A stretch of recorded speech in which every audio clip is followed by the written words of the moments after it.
This is a video just going over the latest changes. So first thing that we'll start with is in the actual student management system, assuming that there's something in the schedule. No, we don't want to save that. I've created a fake one in here. You can see it's called Dynamic Test Group 2. And it's I've chosen a course instance and some names and the start date and etc. So if I was to copy that, paste it in the URL up here, it'll populate with this screen. I've already filled in the information here, so we're just going to go through exactly what a student would see if they were going through the enrollment process. So going down here, click the complete enroll button. It goes to the payment screen. I'm just going to choose the pay later option here. And then it says that I've got a LLM that I need to complete, so I just click this button. No, don't save.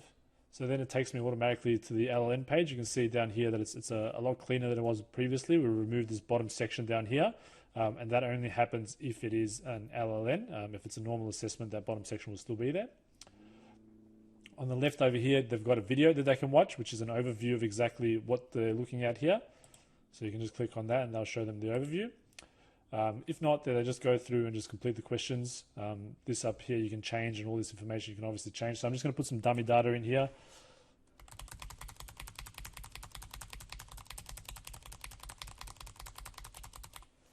Okay, and then I'm going to submit the assessment.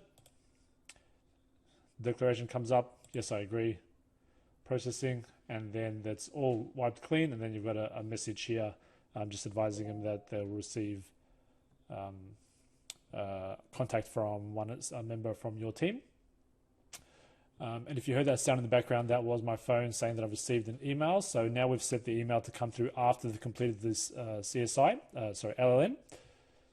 And if I go to the actual email itself, you can see that you've got the usual stuff in there. But down here, I've just populated some information that you could include into your email. You can also do this as a custom email yourself afterwards, but the option is there, and I'm just going to go through how to do that shortly. But you can see that you've got the course name, the location, date, start time, teacher's name, etc., etc. If there's any other information that you need beyond what's available, you just let me know. Going back through here, we're going to see how some of those options are created. So first thing is we're going to go into the settings. I'm going to have to just re-log in. Yep. Just going to the settings. You can see that the enrollment welcome email, if I just make this a little bit bigger and I scroll down, down here I've added a section just as a demonstration.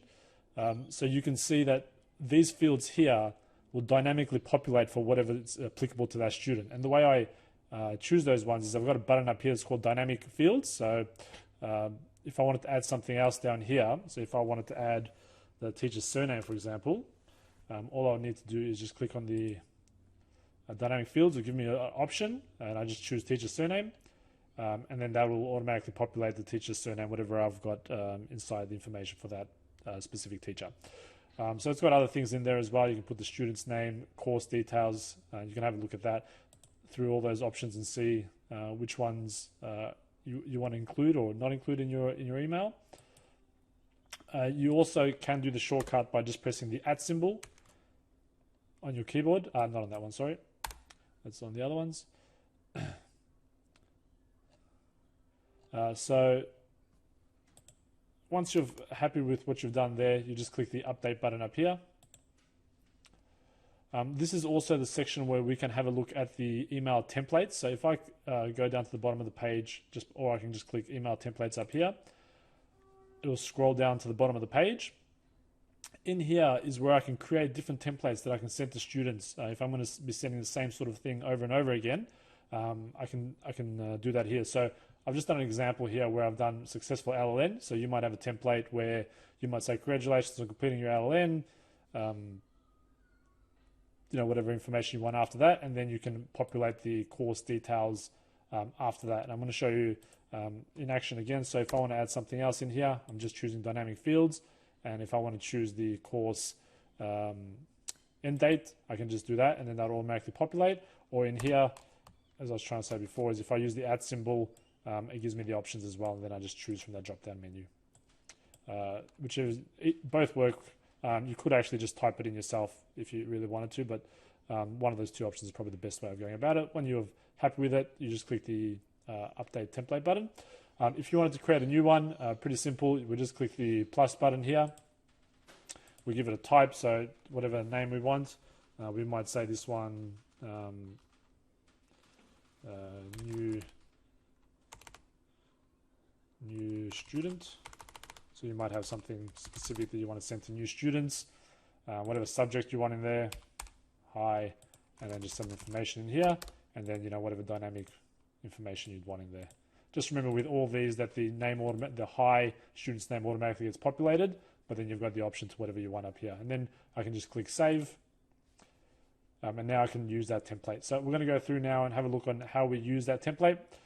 Also with here, when you're scrolling, if you want to go all the way to the top and you don't want to just scroll all the way, if you double click anywhere on this blue bar on the left, it'll take you to the top. So now if I go to one of the students,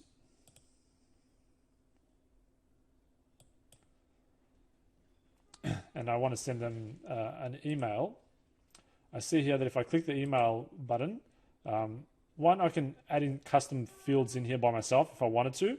But a lot of the time, the best way of going about it is to actually set up your templates so you're never having to send sort of new emails all the time. So if I click the custom templates button here, I can see I've got the options that were previously created. So I'm just going to choose successful LLN.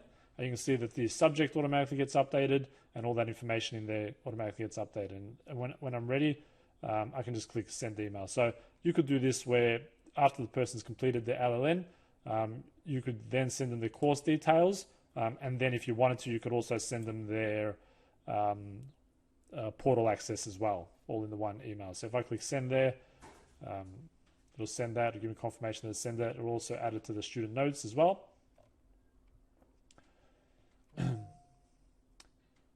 Now, the other things we wanted to go through is on the classes section.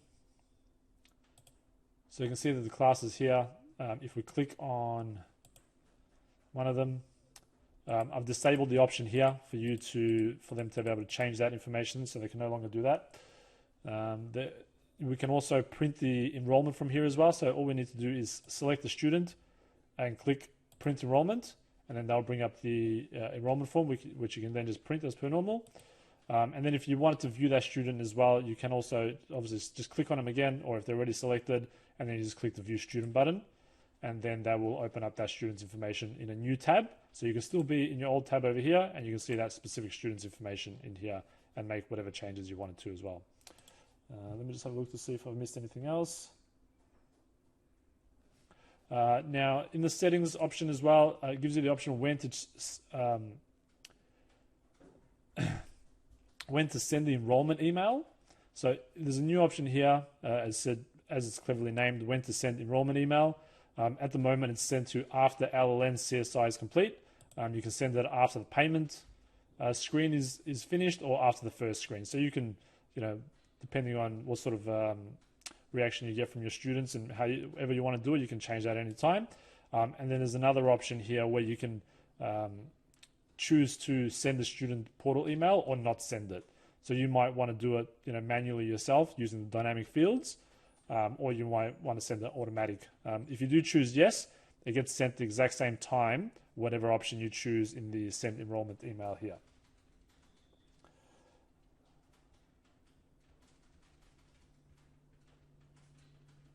And I think the last one was, if we go to the students here, if you log in as, so obviously I'm logged in as an admin now, so it's not going to be the case, but if you log in as an assessor, they will not have these options here. They will just have a print enrollment button, and those other options will not be available unless you're logged in as a teacher or an admin.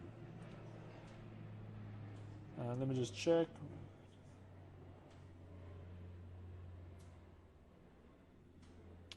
I think that's it. If I do miss anything else, I will send it via email or create another video. As always, if you've got any other suggestions or you find any bugs, please just let me know.